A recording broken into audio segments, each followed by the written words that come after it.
Namaste everyone. Today I will share insights for the enchanting effects of the chanting meditation.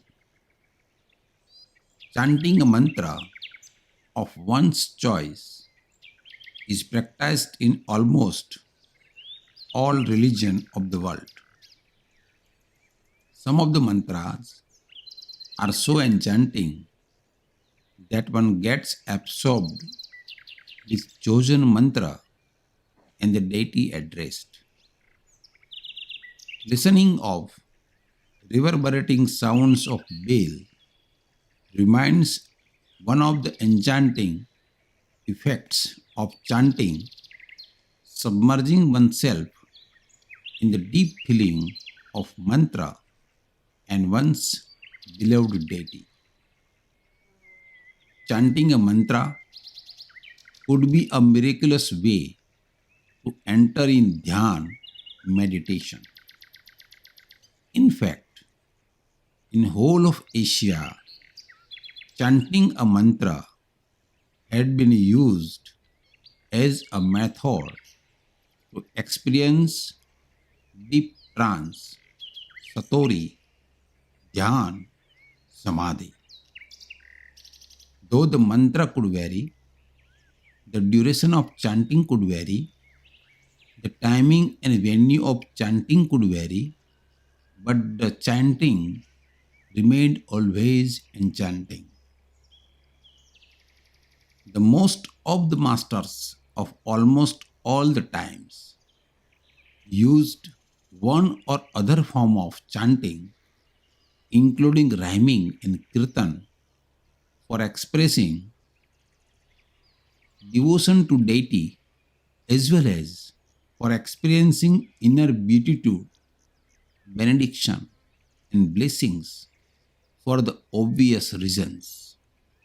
The chanting, rhyming, or kirtan involved seekers at all three levels of body and breath, mind and heart, gives ample opportunity to express oneself, enable cleansing process, activating seekers' inner bodies and chakras, and ultimately moves seekers from doing to non-doing, where one becomes naturally aware of oneself, witnessing self. There could be several mantras which could be harnessed for chanting, such as Om, the middle letter of Om, U, Om Mani Padme Hum, the ending word of the same Hum, Alleluia or Alleluia, Allahu, the ending word of the same Hu. Experiences shows that shorter the mantra, deeper the enchanting effects. Therefore, single syllables such as U, Hu, dual syllables such as Om, Hum are preferred. In fact, such sounds are very close to humming sound of the existence, the universe. When we move to solitary silence or confined to place where no distractions by noise or sound is there, suddenly you start listening such humming sound of the existence. The astronauts going in the space do listen such humming sound of the existence. So chanting such single or dual syllable mantra has intrinsic tendency to get you submerged in Nisarg, the nature, and bring you face to face with what Jain masters say your original face. In a Naj Brahma meditation created by Osho, the middle letter of Om, that is U, is employed. However, for those seekers who have deep affinity with Om chanting, Omkar chanting, can equally employ Om chanting in the first stage. Those seekers who have deep affinity with other mantras chanting can equally employ mantra of their choice in the first stage. Just make sure one deep inhaling is followed by the mantra of your choice as elongated enough for the whole exhalation. All sort of chanting meditation is best practiced on an empty stomach. Though it can be done at any time of the day, it is most effective in the early morning and late at night when there are fewer distracting noise and our inner perception is sharper.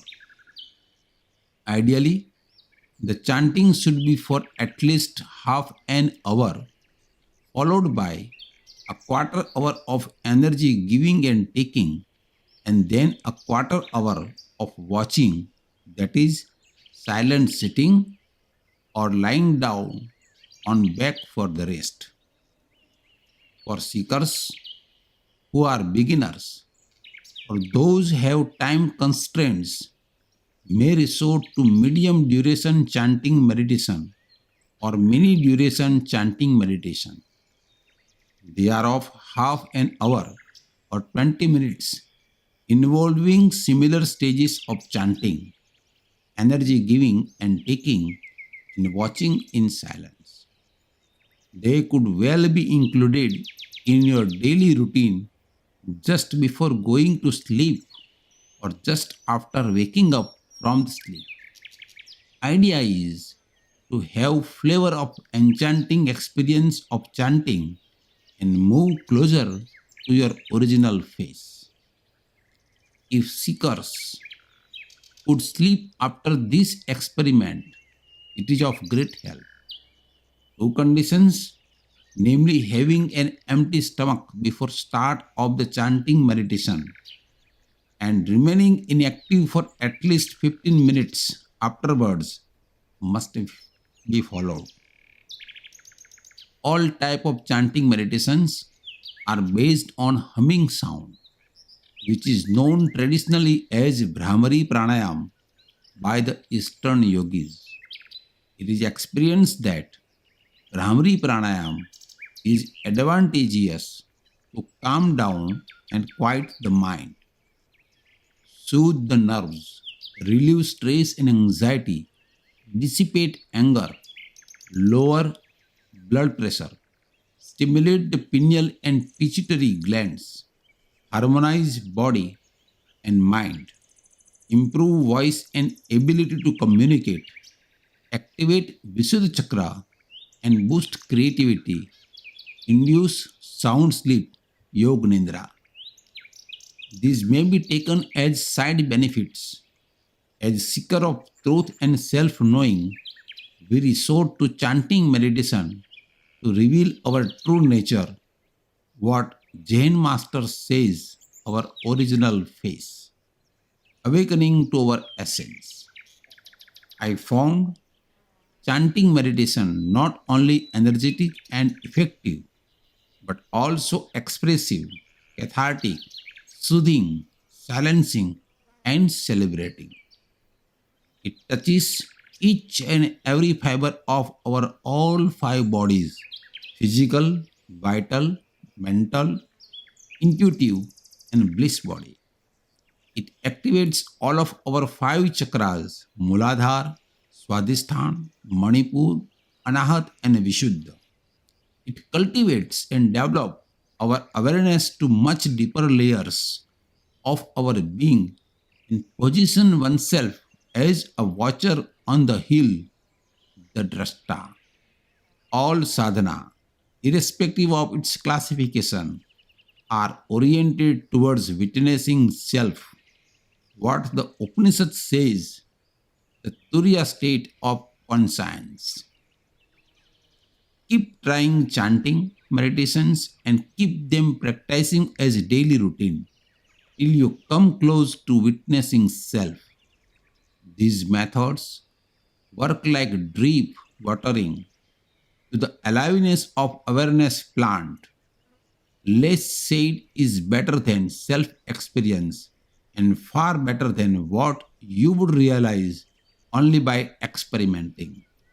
Give it a try, whatever way chanting meditation suits you.